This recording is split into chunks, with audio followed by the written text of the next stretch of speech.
नमस्कार दोस्तों, स्वागत है आप सभी का अपना YouTube channel Piyush knowledge studio में। दोस्तों, अगर आपने एम्स के द्वारा ग्रुप बी सी वैकेंसी का ऑनलाइन एप्लीकेशन फॉर्म फिल किया है और उसके ऑनलाइन एप्लीकेशन फॉर्म में किसी प्रकार का कोई भी गड़बड़ी या मिस्टेक हो गया है तो कैसे अब उस एप्लीकेशन फॉर्म में आप करेक्शन कीजिएगा, उसकी A to Z जानकारी आज के इस वीडियो में बताने वाला हूँ कि आखिर क्या प्रोसेस रहने वाला है जिससे आप अपने एप्लीकेशन फॉर्म में सुधार कर पाइएगा।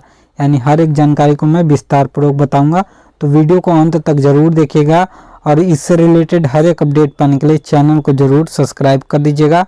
और इस सुधार से रिलेटेड हर एक जानकारी हम इसके ऑफिशियल नोटिफिकेशन के थ्रू ही जानने वाले हैं। तो चलिए सबसे पहले इसके ऑफिशियल नोटिफिकेशन को देखते हैं और जानते हैं कि क्या कुछ पूरी प्रक्रिया दी गई है सुधार के लिए। तो दोस्तों, अब आप सभी स्क्रीन के ऊपर देख सकते हैं कि इसका जो ऑफिशियल नोटिफिकेशन है वो ओपन हो रखा है, जिसमें हर जानकारी को विस्तार पूर्वक बताया गया है कि आखिर कैसे आप सुधार कर सकते हैं, कोई चीज़ दी गई है या नहीं, या सुधार होगा भी या नहीं, उसकी हर एक जानकारी को हम समझेंगे। दोस्तों, सबसे पहले इस नोटिफिकेशन में यहाँ पर इम्पॉर्टेंट डेट्स करके एक पैराग्राफ दिया गया है जिसमें हर जानकारी बताई गई है, जिसमें आप सभी को साफ तौर पे यहाँ बताया गया है कि आखिर इसका लास्ट डेट क्या रहने वाला है, यानी किस तिथि के बीच क्या होगा उसकी जानकारी यहाँ दी गई है। जैसे यहाँ पर बताया गया है कि जो आपका एडमिट कार्ड इशू डेट है वो यहाँ पर अभी जारी नहीं किया गया है, पर एग्ज़ाम डेट यहाँ पर दे दिया गया है, क्योंकि एग्ज़ाम डेट आप सभी का 26 फरवरी से 28 फरवरी तक रहेगा। तो उसी बीच यहाँ पर दिया गया है date of correction in application form as allowed. तो यहाँ पर साफ तौर पे बताया गया है कि 12/2/2025 से 14/2/2025 तक आप सभी का करेक्शन होगा। तो ये तो आप सभी को पता चल गया कि अब आपका करेक्शन होगा। और यहाँ पर जो अप्लाई डेट दिया गया है और लास्ट डेट दिया गया है उसकी भी जानकारी दी गई है कि आपका 7 जनवरी से ऑनलाइन अप्लाई होना शुरू हो गया है, जो कि लास्ट आप सभी का यहाँ पर 31 तक रहने वाला है। यानी 31 जनवरी तक आप आखिरी आवेदन कर सकते हैं, उसके बाद कोई आपका आवेदन नहीं होगा। पर यहाँ पर देख लीजिए कि जो भी आवेदक के अगर एप्लीकेशन फॉर्म में किसी प्रकार को कोई त्रुटि हो जाती है तो उनको सुधार का भी मौका दिया गया है। तो ऐसे में उन सभी के लिए एक विशेष तिथि जारी कर दी गई है, यानी विशेष एक करेक्शन डेट दे दिया गया है कि इस बीच वो आवेदक अपने एप्लीकेशन फॉर्म में करेक्शन कर सकते हैं।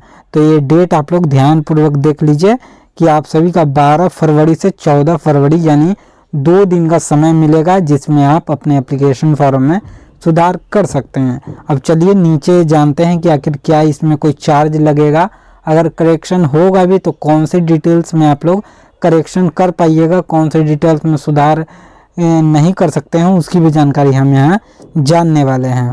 तो चलिए हर एक नोटिफिकेशन को हम यहाँ विस्तार पूर्वक समझते हैं, जानते हैं। बस वीडियो में अंत तक जरूर बने रहिएगा। तो दोस्तों, इस नोटिफिकेशन में एक यहाँ पर आर्टिकल दिया गया है जिसमें साफ तौर पे ऑनलाइन एप्लीकेशन से रिलेटेड ही जानकारी दी गई है। यहाँ एप्लीकेशन प्रोसेस बताया गया है और साफ तौर पे बताया गया है कि आप सभी का अगर करेक्शन करना है तो आप उसी डेट के बीच करेक्शन कर सकते हैं जो डेट निर्धारित किया गया है। उससे पहले आप किसी भी तरह का ईमेल या कॉल करके करेक्शन नहीं करवा सकते हैं। जब इसका करेक्शन विंडो ओपन होगा तभी आप करेक्शन कर सकते हैं। तो साफ तौर पे यहाँ बता दिया गया है, तो आपको चिंता लेने की आवश्यकता नहीं है। अगर गलती आपने कर दिया है ऑनलाइन एप्लीकेशन फॉर्म में तो आप सभी का चेंज बदलाव हो जाएगा। बस चिंता न करें, समय का इंतजार करें, जब करेक्शन विंडो ओपन होगा तभी आप लोग सुधार कर पाइएगा। उसी के रिगार्डिंग यहाँ भी एक आर्टिकल दिया गया है, रीजन ऑफ रिजेक्शन और स्टेटस ऑफ एप्लीकेशन। कितने कैंडिडेट होते हैं कि दोस्तों उनका अगर गलती हो गया तो दोबारा फॉर्म फिल कर देते हैं, तो ऐसे में आपको कोई भी दूसरा फॉर्म नहीं फिल करना है। अगर दोस्तों ऐसा आप करते हैं तो आपके फॉर्म को रिजेक्ट कर दिया जाएगा। साफ तौर पे यहाँ बताया गया है, आपको वेट करना होगा करेक्शन विंडो का, फिर आप करेक्शन कर लीजिएगा जो भी आपका डेट दिया गया है उस डेट के अनुरूप।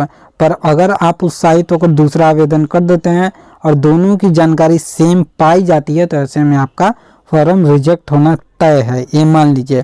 तो यहाँ पर एक बात बताया गया है, इसको आप लोग ध्यान दीजिएगा कि आपका 2 तरीके से इसमें फॉर्म रहता है। पहला तो आपका रजिस्ट्रेशन का विंडो रहता है दोस्तों, जिसमें अगर आप रजिस्ट्रेशन करते हैं तो आपको एक यूजर आईडी पासवर्ड प्रोवाइड करा दिया जाता है। और दूसरा जो होता है वो आप सभी का एप्लीकेशन डिटेल्स होता है, जिसमें आप अपनी जानकारी को विस्तार पूर्वक भरते हैं, जो आपका नाम, पता और बाकी जो डॉक्यूमेंट होता है उसको आप अपलोड करते हैं। तो इस प्रकार से 2 चरणों में आपका फॉर्म है जो भरा जाता है। तो यहाँ साफ तौर पर बताया गया है कि अगर आपने पेमेंट नहीं किया है और उस अनुरूप आपने देख लिया कि मेरे एप्लीकेशन फॉर्म में गलती है, त्रुटि है, तो आप पेमेंट के पहले एडिट पैनल का उपयोग कर सुधार कर सकते हैं। यहाँ साफ तौर पे बताया गया है कि payment the edit panel will be available, तो आप सुधार कर सकते हैं अगर आपने पेमेंट नहीं किया है। तो अगर आपने मान लीजिए कि पेमेंट कर दिया है और फाइनल सबमिट भी हो गया है, तो ऐसे में आप दोबारा से करेक्शन का यूज नहीं कर सकते, यानी करेक्शन ऑप्शन आपका हट जाएगा ऐसे में। तो ऐसे में आपको उस डेट का इंतज़ार करना है जो डेट आपका विभाग द्वारा जारी किया गया है। साफ तौर पे यहाँ पर आप सभी को बता दिया गया है। इस आर्टिकल को आप ध्यानपूर्वक पढ़ लीजिएगा कि यहाँ पर दिया गया है, change is reservation category post applied is not allowed once registration fees are submitted. अगर एक बार आप फीस सबमिट कर देते हैं तो आप करेक्शन विंडो का वहाँ पर उपयोग नहीं कर सकते हैं, आपको इंतजार करना होगा। यहाँ पर बताया गया एक बार, candidate will be cancelled in case found incorrect information at any stage of requirement. तो ये बताया गया है कि अगर आप पेमेंट नहीं किए उस बीच आप गलती को पहचान लेते हैं कि मेरा एक गलती हुआ है, तो उसको आप कैंसिल करके दोबारा से उसमें सही जानकारी फिल कर सकते हैं। पर दोबारा आप ऑनलाइन फॉर्म मत भर दीजिएगा, ये मैं बार बार कह रहा हूँ। तो इस प्रकार से यहाँ आप सभी का एक डेट निर्धारित कर दिया गया है और उसी डेट बीच आपको एक नोटिफिकेशन जारी किया जाएगा दोस्तों विभाग द्वारा। यहाँ सिर्फ आप सभी का कॉमन जानकारी बताया गया है, ये नहीं कि विस्तार पूर्वक हर जानकारी दे दिया गया है। यहाँ पर जो डेट था वो आप सभी का मेन था, यानी डेट को मैंने बता दिया, तो उस डेट तक आपको इंतजार करना होगा। और उसी डेट से एक रात पहले आप सभी का एम्स द्वारा एक करेक्शन नोटिफिकेशन जारी होगा, जिसमें जो जो डिटेल्स सुधार होना होगा उसकी जानकारी वहाँ पर दी गई होगी। कैंडिडेट ये सारे डिटेल्स हैं जो सुधार कर सकते हैं। फिलहाल तो यहाँ पर कोई जानकारी नहीं दिया गया है और ये भी यहाँ पर नहीं बताया गया कि उसका करेक्शन पेमेंट लगेगा या नहीं। यहाँ पर बताया गया कि अगर आप पेमेंट कर दिए हैं तो आप करेक्शन विंडो का उपयोग कर सकते हैं, पर अगर पेमेंट आपने नहीं किया है तो भी आप करेक्शन का विंडो उपयोग कर सकते हैं, पर आपका जो अप्लाई डेट है उसी बीच, उसके बाद आप नहीं कीजिएगा। तो इस प्रकार से ये कुछ जानकारी है जो कि आपका करेक्शन से रिगार्डिंग यहाँ बताया गया है। बाकी दोस्तों ये फुल नोटिफिकेशन में आपको कहीं भी नहीं बताया गया है कि आवेदक को इन सारे डिटेल्स में सुधार करना होगा और इस डिटेल्स में सुधार नहीं करना होगा, ऐसी कोई जानकारी नहीं दी गई है, ना ही पेमेंट का यहाँ जिक्र किया गया है। तो अब हम सभी को इसके आने वाले अपडेट या नोटिफिकेशन का इंतज़ार करना होगा। तो तब तक के लिए मैं यहाँ पर आप सभी को गुड बाय कहूँगा और आप लोग चैनल को अगर सब्सक्राइब कर लेते हैं तो जो नोटिफिकेशन जारी होगा और जो वीडियो मैं बनाऊँगा वो आप तक पहुँचेगा तभी जब आपने चैनल को सब्सक्राइब किया हुआ होगा। तो ऐसे में आप सभी को हमारे चैनल को ज़रूर सब्सक्राइब कर लेना है। अगर इसके रिगार्डिंग कोई मन में आपको डाउट हो तो ज़रूर कमेंट बॉक्स में पूछना है। तो मिलते हैं अगले वीडियो में किसी नए अपडेट के साथ, तब तक के लिए गुड बाय एंड जय हिंद दोस्तों।